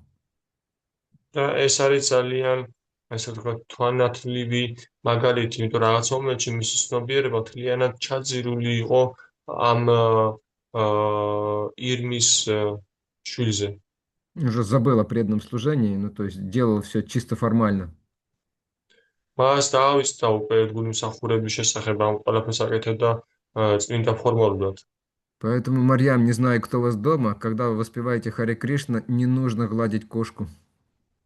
ამიტომაც მარიამ მე არ ვიცი ვიყავ თქვენ სახლში, მაგრამ ოდესაც იმეორებთ ჰარე კრიშნას არ არის საჭირო ამ დროს რომ კატას ეფერებოდეთ. Или кто там у вас есть? Может, попугайчик? Не შეიძლება знаю. თუთიყუში. არ ვიცი. И даже не нужно в левой руке держать и гладить гаджет. და ასევე ისაც არ არის საჭირო რომ მათ სინახეში გეჭიროთ და ეფერებოდეთ гаджетს. Но, конечно, В случае Махараджа Бхараты объясняется, что он пал из-за прошлого оскорбления, которое он в прошлой жизни совершил. და რა თქმა უნდა, მაჰარაჯა ფარატა იმის გამო დაეცა, რაც აღწერილია, რომ იმის გამო დაეცა, რომ მან დააუშვა ჩაიდინა წინა ცხოვრებაში შეურაცხყოფა. В этой жизни он делал все правильно, но в прошлой жизни у него было какое-то оскорбление, поэтому вот ამ ცხოვრებაში такое с ним произошло. ამ ცხოვრებაში ის ყველაფერს სწორად აკეთებდა, მაგრამ წინა ცხოვრებაში მან შეურაცხყოფა ჩაიდინა და ამიტომაც დაემართა ეს. Еще один урок. У него не было друзей рядом. კიდევ ერთი აკვეთილი არის ის, რომ მას არ ყავდა გვერდით მეგობრები. Не было никого, кто ему бы сказал: слушай, Барата Прабу, ты, похоже, в мае погружаешься с этим оленем. არავინ არ ყავდა გვერდით, რომ ეთქვა მისთვის, რომ მომისმინე ფარატო პრაფუ, როგორც ჩანს, შენ მაიაში იძილები ამ ირემით. Потому что он-то убедил себя: нет, я должен быть таким сострадательным и так далее. То есть он полностью убедил себя в том, что все правильно იმიტომ делает. რომ მან თავი დაიწუნა სრულიად, რომ მე უნდა ვიყო ესეთი მობიელი და მზრუნველი. Харе Кришна. У нас еще есть минут 15. Давайте начнем следующую важную тему, которая მოდი დავიწყოთ ახლა შემდეგი მნიშვნელოვანი თემა. карма, гьяна, бхакти, 3 пути возвышения. კარმა, გიანა და ბхакти ეს არის სამი გზა ამაღლებისთვის. То есть жизнь человека предназначена для духовного прогресса, ანუ ადამიანის ცხოვრება განკუთვნილია სულიერი პროგრესისთვის, чтобы двигаться по направлению к Кришне, по направлению восстановления своих отношений с Господом. იმისათვის, რომ კრიშნას მიმართულებით ვიაროთ, ანუ უფლისკენ რომ ვიაროთ. Но поскольку сознание всех людей разное, მაგრამ რადგან ყველა ადამიანის ცნობიერება განსხვავებულია, они находятся на разных уровнях, поэтому шастры, они предлагают несколько путей, как люди могут прогрессировать. ისინი იყოფებიან სხვადასხვა დონეზე და ამიტომაც შასტრები გვთავაზობენ სხვადასხვა ვარიანტებს, თუ როგორ შეუძლიათ მათ პროგრესირება. Вот. И Кришна говорит об этом аж в 11-й песне Шримад Бхагаватам. და კრიშნა ამის შესახებ საუბრობს შრიმად ბჰაგავატამის მე-11 სიმღერაში. Так, простите, что-то я не туда меня пошел. 11:20, что-то не так. Ага. Господь сказал: мой дорогой Удова, უფალმა თქვა, ჩემო ძვირფასო უთავა, чтобы люди могли достичь совершенства, იმისათვის, რომ ადამიანმა შეძლონ სრულყოფილებას მიაღწიონ, я дал им 3 пути к этому. მე მივეცი მათ ამისათვის სამი გზა. Путь знания, ცოდნის გზა, путь деятельности и путь преданности. მოქმედების და ერთგულების გზა. Каких-либо иных способов духовного возвышения, кроме этих 3, не существует. რაიმე სხვა მეთოდი სულიერი ამაღლებისთვის არ არსებობს. Вот. Эти 3 пути, они называются карма-канда, гьяна и бхакти, да? ამ სამ გზას ეწოდება კარმაკანდა, გიანა და ბхакти. Как выбрать, по какому пути идти? როგორ ავირჩიოთ თუ რომელ გზაზე ვიარო? Вы подъехали на распутье, 3 дороги дальше идут, да? თქვენ მიუხედით გზა ჯვარედინზე და შემდეგ გზისას ეძებათ სამი მართულება გაქვთ. Распутье жизни, да, и нужно решить, как мне двигаться дальше. ცხოვრების გზაჯვარედინი და შემდეგ უნდა გადავწყვიტო თუ რომელი გზით ნავიარო. Мы чуть позже скажем, как выбрать правильный путь. ცოტა მოგვიანებით ვიტყვით თუ როგორ ავირჩიოთ სწორი გზა. Вы можете искренне удивиться, თქვენ გულწრფელად შეგიძლიათ რომ გავიკვირდეთ. почему? რატომ?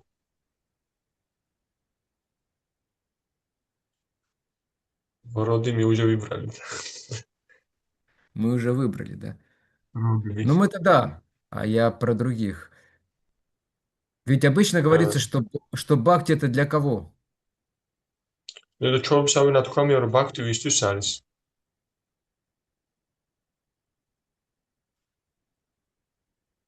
Для преданных. Для преданных. Нет. Для преданных тоже. Говорится, что бхакти для всех же, да? Бхакти ყველასთვის არის. Прабхупада говорит, даже собака может заниматься бхакти. Прабхупада ხანდახან ამბობს, რომ ძალსაც კი შეუძლია რომ ბაქთი დაკავდეს.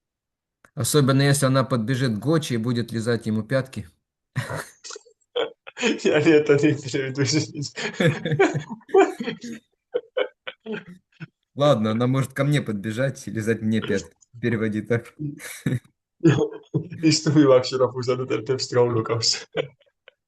Конечно, не соседская собака. Соседская собака не может бхакти заниматься. რა თქმა უნდა მეზობლიცაღლიანა შეუძლია ბაქთი დაკავდეს. Она совершает только парадки, потому что она лает. ის მხოლოდ აპარატებს ჩადის, იმიტომ მხოლოდ ყეფავს. Я даже удивился, я заметил, она, когда ходит матаджи, она лает больше.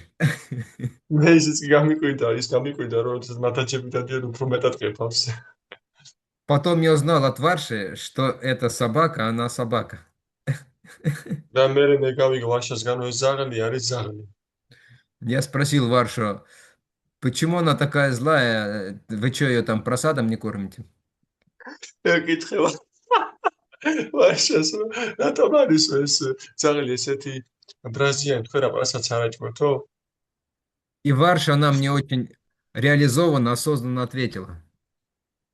ვარშამ ძალიან რეალიზებულად გაცნობიერად მიპასუხა. Тут, к сожалению, этим ответом насладиться могут только те, кто знает английский. Она сказала, because she is she.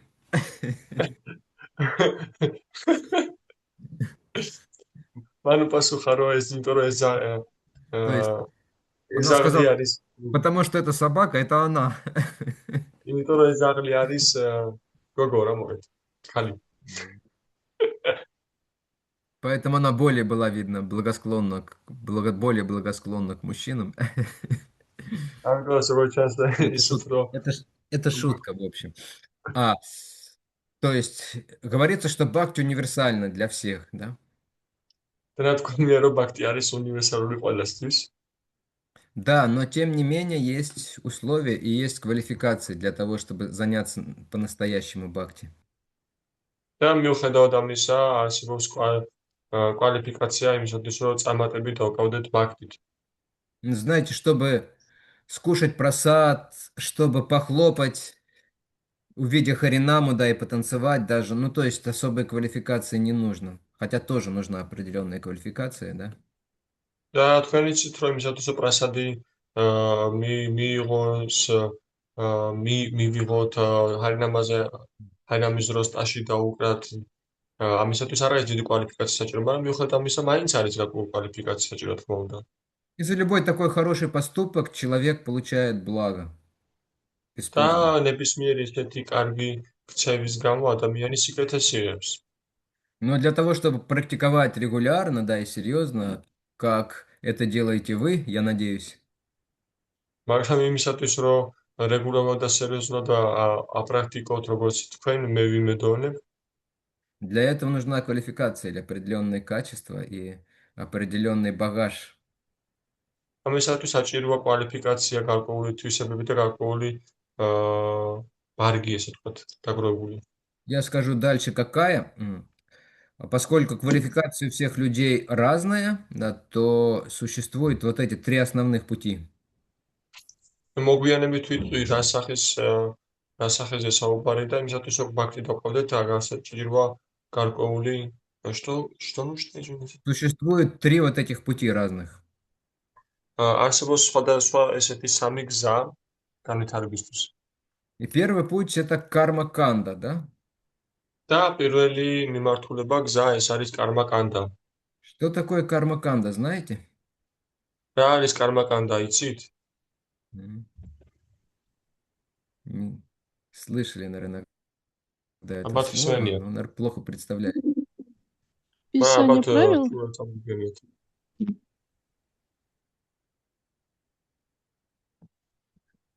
Так, я не понял. То есть Да, правила, просто правила и что? правила предписания. Ну, знаете, правила предписания есть везде, в офисе, в тюрьме, в больнице. Но это не значит, წესები что და დანაწესები. там они занимаются карма-кандой. წესები და დანაწესები არსებობს წესები და დანაწესებიო და შეხოს რო წესები და დანაწესები ყველგან არის ავადმყოფებში და სხვაგანაც, მაგრამ ეს ანიშნავს იმას, რომ ისინი კარმა-კანდით არიან დაკავებულები. Нет, я не знаю тоже, я первый раз слышу. Мгм. Хорошо, тогда я вас не буду долго мучить. То есть карма-канда – это деятельность, совершаемая ради материальных каких-то целей, результатов, კარმა-კანდა არის ქმედება, რომელიც ხორციელდება რაღაც მატერიალური მიზნებისთვის. в соответствии, да, с принципами Писания. То, что Марьям сказала, мама не упомянула Писание. წმინდა წერილების პრინციპების მიხედვით, რომელიც მარიამმა თქვა, მაგრამ ბოლომდე არა. То есть две вещи. То есть хочется достичь каких-то материальных, понятно, наслаждений или избежать материальных страданий. И ради этого человек готов следовать правилам и предписаниям. И следует, да, не просто готов, а следует. ანუ ორი რამ, რომ ადამიანს სურს მატერიალური სიამოვნებების, მიღება და ის ამის მისაღწევად მიყვება წმინდა წერილის დანაწესებს. То есть это редко в наше время, потому что в наше время люди, они стремятся к наслаждениям, бесспорно, да, но никого не волнует Писание. და ეს იშვიათია ჩვენს დროში, იმიტომ რომ როგორც ეს ადამიანები მისწრაფიან სიამოვნებებისკენ, მაგრამ ისინი იშვიათად თუ მიყვებიან წმინდა წერილებს. Они сами решают, как они достигнут своих целей, и в этом проблема. ისინი თავად წყვეტენ თუ როგორ მიაღწევენ ამ თავის მიზანს და ამაშია პრობლემა. Что такое путь гьяны, да? და რა არის გიანას გზა? Гьяна – это философский поиск абсолютной истины. გიანა არის ფილოსოფიური ძიება აბსოლუტური ჭეშმარიტების. Вот. То есть он тоже, этот путь основан на священных писаниях.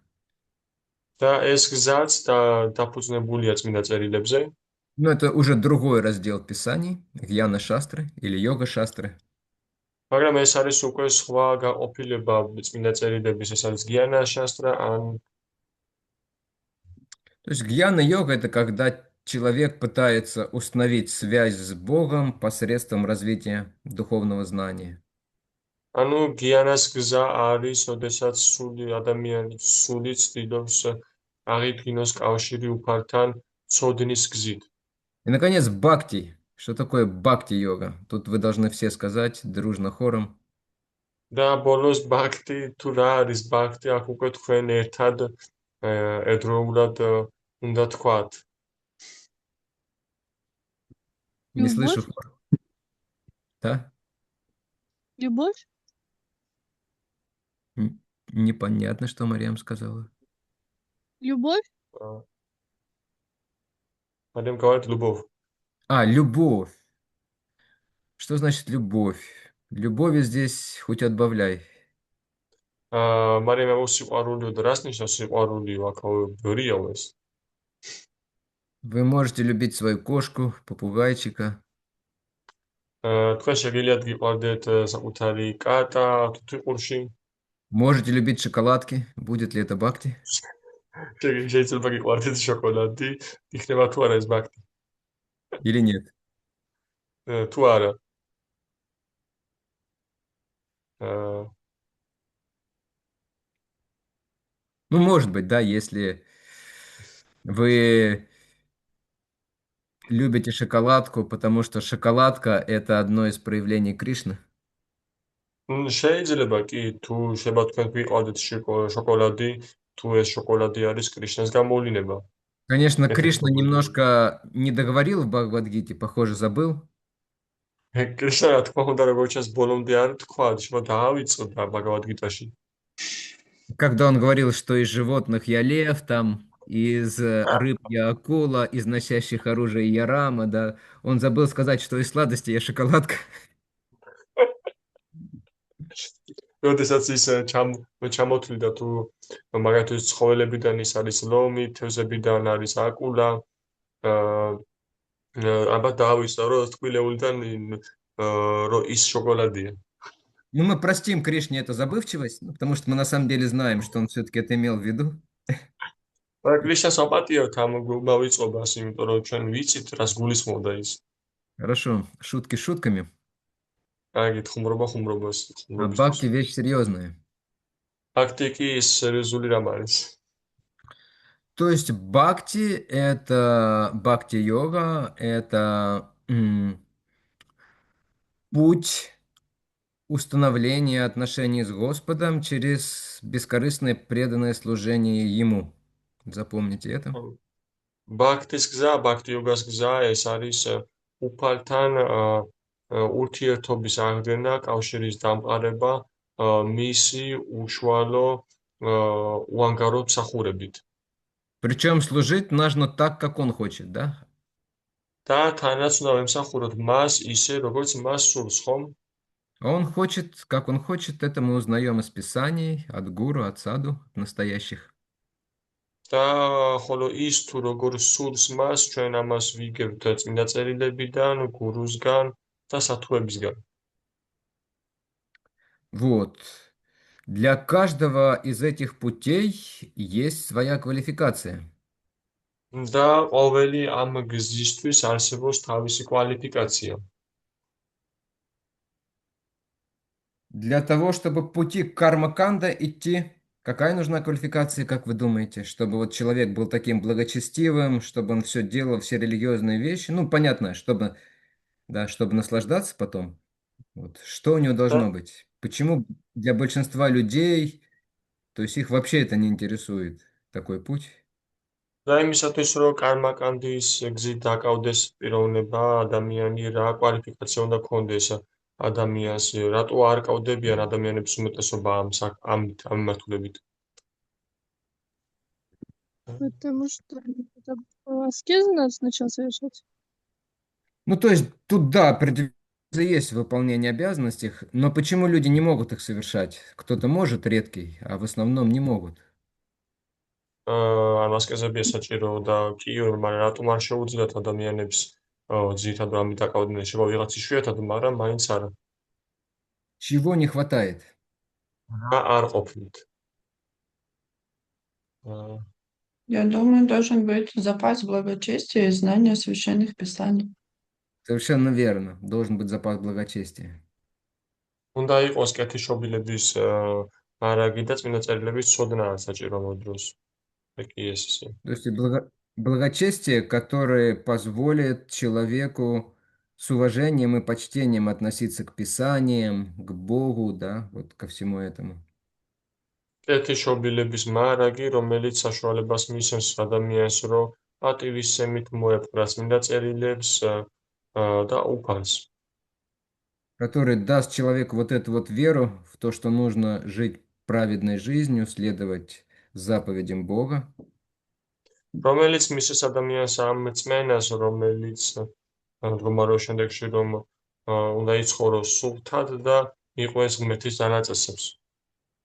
И при этом, да, должны быть еще материальные желания, чтобы по этому пути идти. Ну, это понятно. და ამავე დროს გასაგებია ის, რომ უნდა ქონდეს ასევე მატერიალური სურვილები, იმისათვის ამ გზით იაროს. Чтобы по пути гьяна-йоги идти. და იმისათვის რომ გიანა იოგას გზითვი А, იაროს რა არის Я საჭირო? забыл, я забыл сказать, карма канда в основном означает разнообразные обряды, жертвоприношения.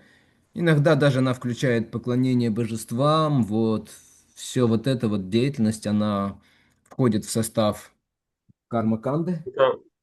მე დამავის და მეთქვა რომ კარმაკანდას გზაში შედის ეს არის სხვადასხვა სახის რიტუალები, სხვადასხვა სახის მსხვერპლშეწირვები, აა შესაწირის გაცემა და ხანდახან ღვთაებების მსახურებაც კი ეს ყველაფერი შედის კარმაკანდაში. Гьяна канда или гьяна йога включает в себя изучение писаний, развитие отрешенности, как раз аскезы всякие, да. დიანას გზა კი გულისხმობს თავის თავში, ეს არის წმინდა წერილების შესწავლა, ეს არის განდეგილობა და სხვადასხვა სახის ასკეზები. Вот, да. И бхакти, понятно, что в себя включает. Шраванам, Киртанам, Вишнох, 9 процессов. და ბაქთი გასაგებია თუ რას მოიცავს საკუთარ თავში შრავანამ კირტანამ ვიშნუხ, ანუ 9 процессов преданного служения. ერთგული მსახურების 9 გზა. Вот. И, в принципе, любая негреховная деятельность, которую преданный совершает для удовлетворения Господа под руководством. და პრინციპში ნებისმიერი სახის ქმედება, რომელსაც ერთგული ასრულებს ღმერთის დასაკმაყოფილებლად. И вот исходя из этого, что нужно для того, чтобы гьяной заниматься, аскезами и всем остальным. И гьяна, она, да, с целью получения духовного осознания, осознания себя духом. და გიანა არის იმისათვის, რომ საკუთარ თავი შეიცნოს ადამიანმა სულად და მოახდინოს ამის რეალიზება.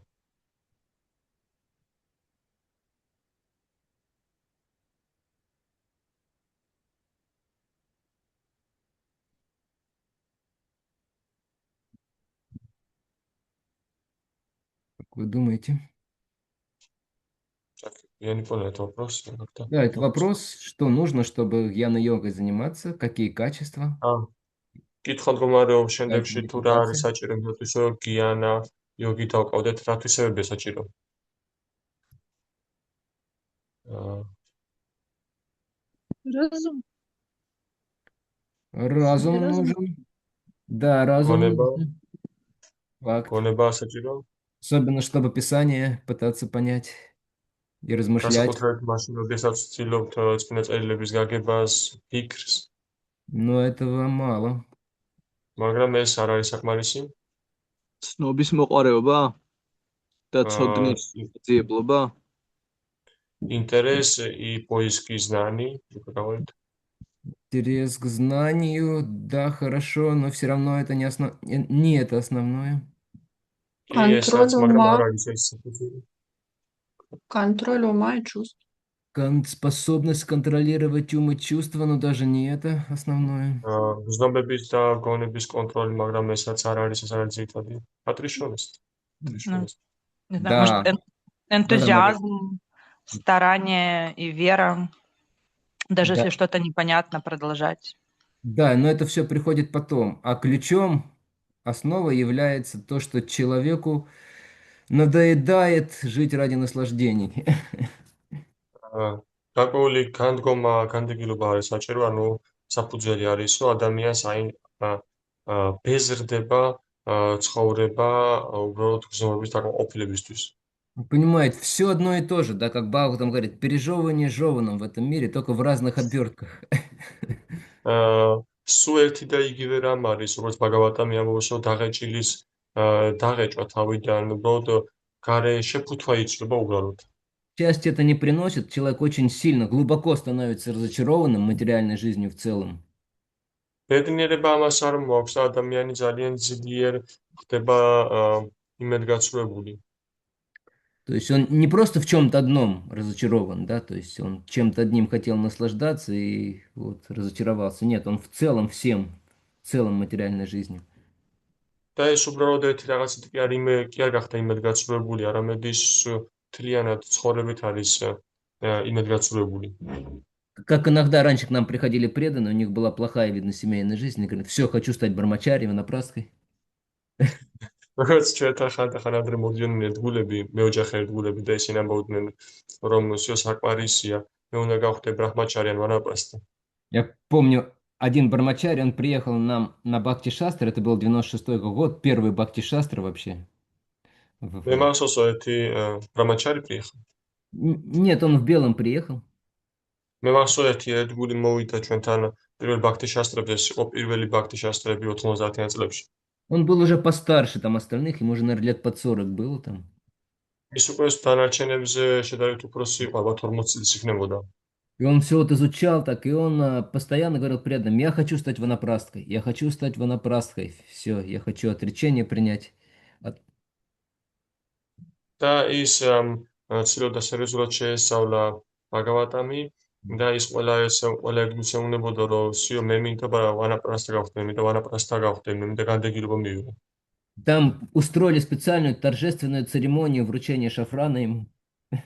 იქ მოაწყვეს განსაკუთრებული ცერემონია, როდესაც შაფრანი უნდა გადაეცათ მისთვის. Все преданные благословили его. ყველა ერთგულმა წყალობა მისცა მას. Через 4 месяца, ну то есть когда Бхакти Шастры закончились, и через 4 месяца, когда я поехал на фестиваль, და 4 თვის შემდეგ, როდესაც ბაქთი შასტრები დამთავრდა და მე წავედი ფესტივალზე, я увидел его в белом и с Матаджи. მე ვიხილე ის თეთრებში და მათაჯისთან ერთად. Ну просто хороший Матаджи попалась. უბრალოდ კარგი მათაჯი შეხვდა. Та, которая нужна. Вот. ის რომელიც ჭირდებოდა. То есть у него было какое-то локальное разочарование от прежних неудачных попыток, но в целом он не разочаровался в целом в материальной жизни, да. ანუ მას ჰქონდა რაღაც ლოკალური იმედგაცრუებები რაღაც კონკრეტულ შემთხვევებში, მაგრამ მთლიანად საბოლოო ჯამში ცხოვრებით არ გამხდარა იმედგაცრუებული. А вот у гьяни настоящих у них такое, знаете, тотальное и глобальное разочарование уже всем, то есть. და აი ნამდვილი გიანებს ეს აქვთ ესეთი გლობალური ტოტალური იმედგაცრუება ყველაფერში. И, конечно, как вы сказали, да, у них должна быть соответствующая чистота, то есть, чтобы разум был чистый, чтобы они были способны совершать аскезы, отрешенность, чтобы была. Угу. და რა თქმა უნდა, როგორც თქვენ თქვით, მას უნდა ჰქონდეთ რაღაც დიდი სისუფთავე იმისათვის, რომ გონება იყოს სუფთა და შეძლოს ჩაამალება. Ну, то есть, и, наконец, чтобы заниматься бхакти по-настоящему, серьезно практиковать, что нужно? Вы все бхакты, тут вы все должны ответить. და საბოლოოდ იმისათვის, რომ ბაქტით დაკავდეთ, რა არის საჭირო იმისათვის, რომ ნამდვილად დაკავდეთ ბაქტით და თქვენ ყველა უნდა იცოდეთ, ყველა მიცით ეს, თქვენ ბაქტები ხართ ყველანი. Смирение, вера, преданность. Смирение, вера, თანადამბრობა, რწმენა, ერთგულება. это же само по себе бхакти, да. ეს უკვე თავისთავად ბაქტია. Ну, вера, да. Вера только во что? Все во что-то რწმენა верят. კი, მაგრამ რწმენა რაში? Терпение. Терпение придет потом. მოთმინება, Сразу. მოთმინება მოვა. ეგრევე არა. Вначале должна быть вера, да. Но вера во что? Важный უნდა вопрос. იყოს რწმენა, მაგრამ რწმენა რაში? Вера в Господа и вера в само преданное служение. Само უფლის преданность რწმენა და Богу. თავად ერთგული მსახურების рწმენა. Ну да, Что этот Окей. путь приведет? да, правильно. Вот. Шримад Бхагаватам Кришна говорит, должна быть ядричхая маткатхадо. То есть Кришна говорит, должна быть вмера в мою катху. То есть в катху обо мне, либо катху, которую я рассказал. შიმად ბაგავატამში კრიშნა ამბობს, რომ უნდა გქონდეს რწმენა ჩემი კათის მიმართ, ანუ კათა ჩემს შესახებ, ან ката ის როდესაც მე მოვყევი. Значит, Хорошо. вера в бхакти шастры, вера в саду, бхакт преданных, да, вот вера в них должна быть в первую очередь. ანუ ეს ნიშნავს რწმენა ბაქტის შასტრების მიმართ, რწმენა სათუს მიმართ, აი ეს პირველ რიგში უნდა იყოს აი ამის მიმართ რწმენა. Как это обычно, я думаю, у большинства из вас было, вы когда встретили какого-то преданного, искреннего, серьезного, да, Вот. Вы, может быть, не верили в чистую преданность в тот момент, вообще не знали об этом, что такое существует. როგორც მაგალითად თქვენ შემთხვევაში იყო, ალბათ თავიდან როდესაც შეხვდით რომელიმე ერთგულს, თქვენ შეიძლება მაშინ არ გჯეროდათ წმინდა ერთგული მსახურების, მაგრამ ქონდათ რწმენა ამ ერთგულის მიმართ. Ну, вы поверили в этого человека, вы поняли, нет, вот это точно истина, он точно не обманет, он точно знает. მაგრამ თქვენ დაუჯერეთ ამ ადამიანს, ამ ერთგულს, რომ აი ეს ნამდვილად გულწრფელია და ის ნამდვილად არ მომატყუებს და მან იცის. Да. То есть вера. А что касается отречения, ეს არის разочарования, წმენა და რაც შეეხება განდეგილობას, что должно быть с этим? რა უნდა იყოს ამასთან დაკავშირებით. Так, Я думаю, отречение должно чего? быть отречение от материального мира и понимание, что материальные свои действия тоже нужно совершать как служение. Ага, да. Но чем это отречение отличается от отречения гьяни? ანუ რა განსხვავება ეს განდეგილობა მაგალითისთვის რომ ყველა მატერიის მიმართ იყოს განდეგილობა და რითი განსხვავდება ეს განდეგილობა გიანას განდეგილობისგან? კითხვა შემდეგი. Тем, что гьяни изучает священное писание и устанавливает свои личные отношения с Богом и отрекается от общества, а преданные, наоборот, развиваются в обществе и служат окружающим людям и Господу. Вот это вот ближе к истине, да.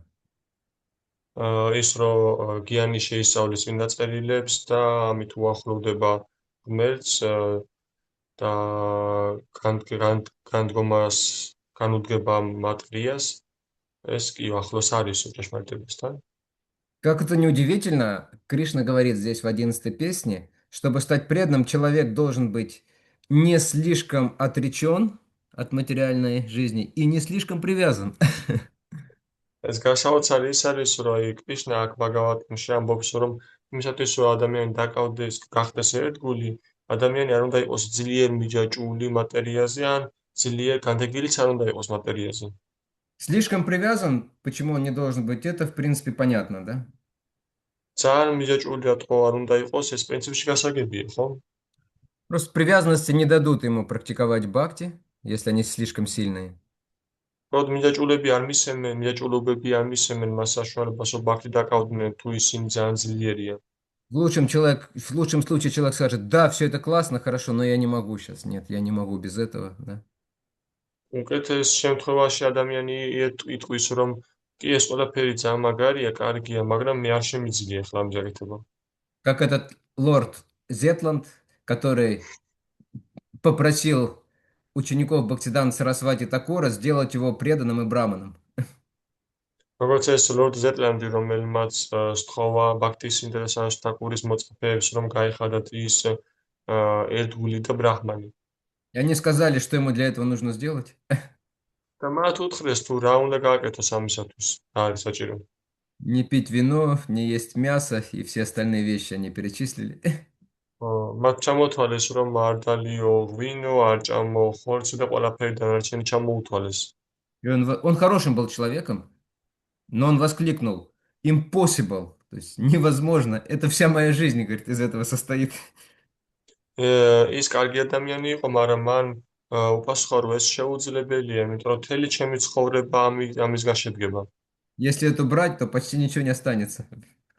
ეს ყველაფერი რომ მოვაცილოთ, თითქმის არაფერი არ დარჩება. А слишком отречен, почему это плохо, если человек слишком отречен? და ძალიან თუ გადეგილია, რატომ არის ეს კარგი? Человек რატომ არის ეს ცუდი? слишком отречен, значит, ну ничего ему не нужно, да? ანუ ადამიანი როდესაც ძალიან განდგომილია, ეს ნიშნავს, რომ მას არაფერი არ ჭირდება, ხო? И как строить отношения с человеком, которому ничего не нужно, который от всего отречен? როგორ უნდა ააგო ურთიერთობა იმ ადამიანთან, რომელსაც არაფერი არ ჭირდება, ძალიან არის განდგომილი. То есть, если человек очень отстранен от жизни, от людей, то для развития любви это не очень благоприятно. თუ ადამიანი ძალიან განდგომილია ადამიანებისგან, ძალიან განდგომილია სიყვარულისგან, მაშინ მას არაფერი არ ჭირდებოდა, როგორ უნდა დაამყარო მასთან ურთიერთობა. Все, майя вообще иллюзии вокруг, да. Бывает такое даже среди преданных, мы встречаем таких. ეს მაია გარშემო მხოლოდ ილუზია და ხდება ხოლმე ეს, რომ ერთგულებს შორისაც კი ხვდებით ესეთ განწყობას. Да, то есть... А к Кришне тоже особой привязанности нет, и такой человек не может бхакти практиковать. და კრიშნას მიმართაც არ არის განსაკუთრებული მიზეჭულობა და ესეთ ადამიანს არ შეუძლია, რომ წესად ბhakti აპრაქტიკოს. То есть вот такая квалификация для 3 этих путей. და ესეთი კვალიფიკაცია ამ სამი გზის На этом мы, наверное, сегодня остановимся. Закончим. ამაზე ალბათ გავჩერდებით დღეს ჩვენ. В следующий раз. Харе Кришна всем. Спасибо вам большое. Харе Кришна ყველას, მადლობა ყველას. Вот. Hare Krishna. За лекцию. Thank you, Luca. Thank you so much for your appreciation. Krishna. Kind appreciation. Харе Кришна, Елена Матаджи. Надеюсь, сибирские морозы... Вы уже привыкли к сибирским морозам? Да, привыкаю немножко. Да, адаптация. В Грузии легче бхакти практиковать, здесь теплее, сердце теплее, естественно. В Сибири сложнее. Да, здесь чувствуется это влияние климата. Но еще сложнее, чем в Сибири, в Москве. Там другого рода холод. Окей. Хорошо. Вот. До следующей встречи тогда в субботу. შემდეგ შეხვედრამდე, შაბათამდე. Вот. Следующий вторник через неделю нам придется пропустить, поскольку будет Гуру Пурнима. შემდეგი სამშაბათის გამოტოვება მოგვიწევს, იქნება გამომდინარე Гуру Пурнима. Будет возможность практиковать все, что мы услышали. გვექნება საშუალება რომ აპრაქტიკოთ ის ყველაფერი, რაც მოვისმინეთ. Да, Марьям, что вы хотели? Так, сейчас пробую. Напишите, пожалуйста, этот вопрос, про который вы вначале сказали. Чат, если можно, потому что я не запомнила. Да, хорошо. Хорошо. Сделаем. Спасибо. Харе Кришна. Спасибо за лекцию. Акшаджа Прабху ки джай. Нанта Коти Вайшнава Вринда ки джай. Да. Ила Прабхупада ки джай. Да. Нитай Гора Премананда.